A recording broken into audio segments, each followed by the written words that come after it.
Pois bem, tendo feito as nossas guias, nós vamos agora fazer as aberturas. Lembrando que nós estamos fazendo apenas as aberturas. Futuramente nós vamos construir os portais e as esquadrias dessa janela que nós vamos criar. Para que nós possamos fazer essa abertura, nós vamos voltar lá no grupo Draw 1 e vamos selecionar retângulo, porque essa nossa porta, a nossa primeira porta, vai ser retangular.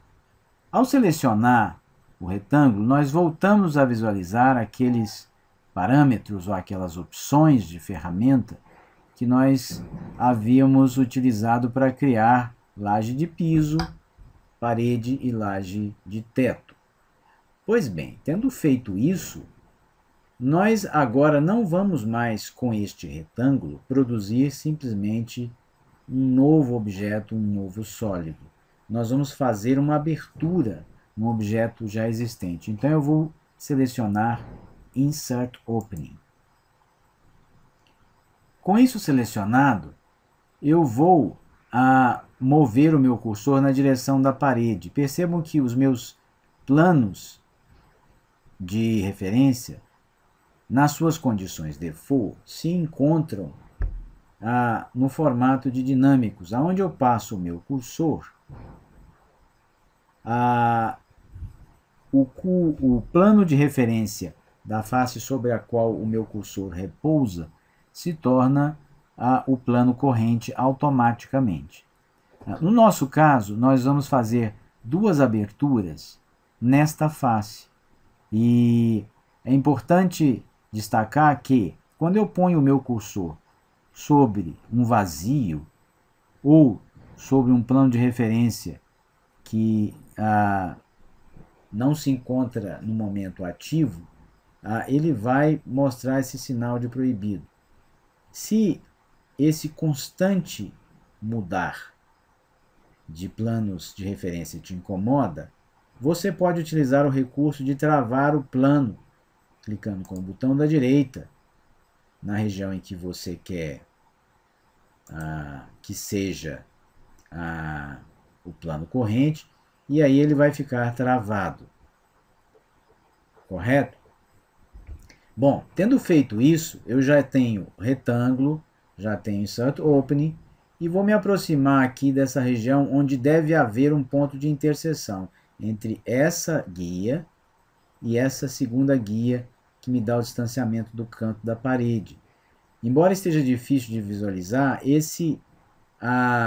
essa interseção de fato existe e você vai sentir que ela vai snapar nessa interseção. Para ficar mais fácil ainda, nós temos um Snap to Intersection, que eu vou ativar, e quando eu colocar o meu cursor aqui, eu já vejo que ele vai ficar agarrado nessa região.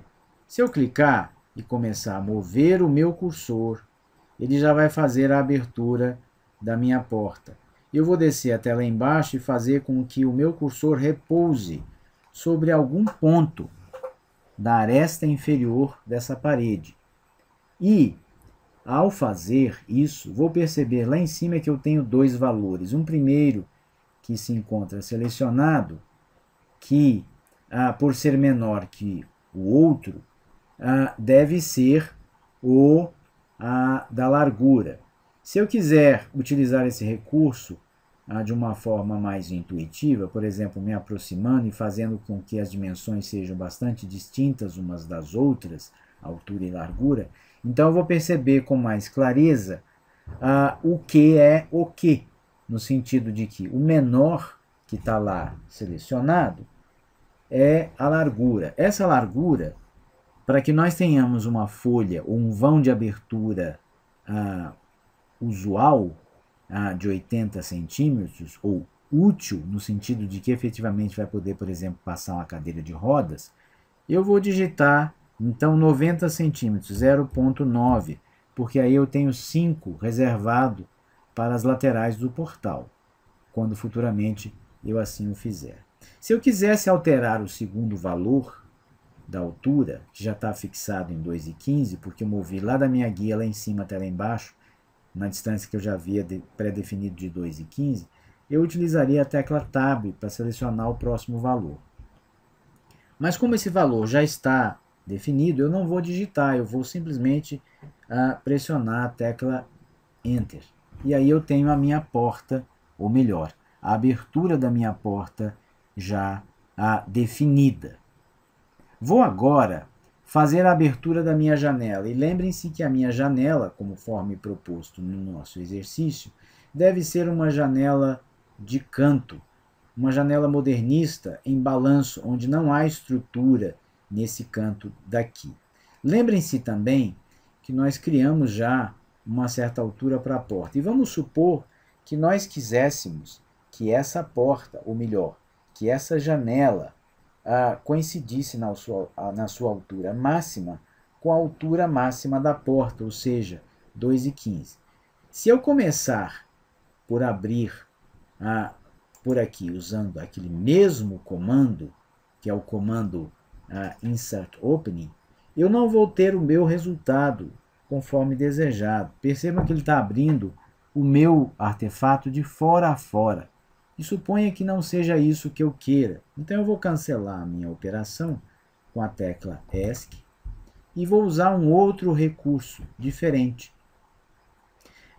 Vamos supor que eu quisesse fazer uma abertura que não fosse de fora a fora, mas que parasse antes aqui em algum lugar, antes de chegar àquela parede curva.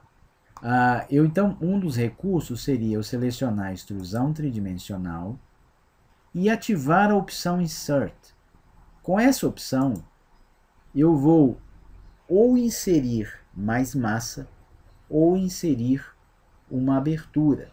Então, selecionei retângulo ainda, selecionei 3D Extrusion e selecionei Insert para inserir. E vou me aproximar aqui dessa interseção também. Quando eu vier aqui e clicar, ele vai ainda, sem saber, esperar que eu defina se eu vou adicionar ou se eu vou retirar material. Mas primeiro ele vai esperar que eu defina quais são as dimensões desta janela. Se eu fosse até a porta, eu veria que eu teria lá na largura, lá destacado, 4,80 m. Vamos supor que eu queira deixar uma distância entre a porta e a janela de aproximadamente 20 centímetros. Então seriam não 4,80, mas 4 e, digamos, 4,60, por assim dizer. Então eu vou digitar 4,6. Para mudar de campo, não vou pressionar Enter, porque do contrário eu encerro a aplicação ou a definição dessas dimensões. Mas vou pressionar a tecla Tab para mudar de campo. E aí vou definir a altura dessa janela, pensando no seguinte: se eu tenho uma altura total da porta de 2,15 e quero deixar um peitoril nessa janela de, digamos, 1 metro, então eu preciso de uma altura de 1,15. E eu vou digitar então 1,15 e vou pressionar a tecla Enter. E aí sim, no primeiro momento, ele imagina, se eu puxar para cá, que eu vou querer adicionar material, mas não é isso que eu quero. Eu vou empurrar, na realidade, para lá, um certo tanto, que não vai ser um tanto para extravasar o objeto, mas vai ser menos. Vamos supor que eu quisesse que nessa profundidade, que me aparece aí com um certo valor negativo, indicando que eu estou retirando material, eu fosse fazer com que esse dente entrasse aí apenas a 2 metros. Então eu vou digitar -2 e pressionar a tecla Enter. Por fim, para que o meu arquivo não se torne muito pesado, vou apagar as minhas guias. Eu poderia também escondê-las de uma outra maneira, colocando em uma determinada camada. Mas nesse momento vou apenas apagá-las para que eu não pese demais no meu arquivo. Então eu vou usar essa lixeirinha do delete para apagar todas as minhas guias. As guias são um elemento que, à medida em que elas se proliferam, tornam o arquivo bastante pesado, porque elas vão de infinito a infinito.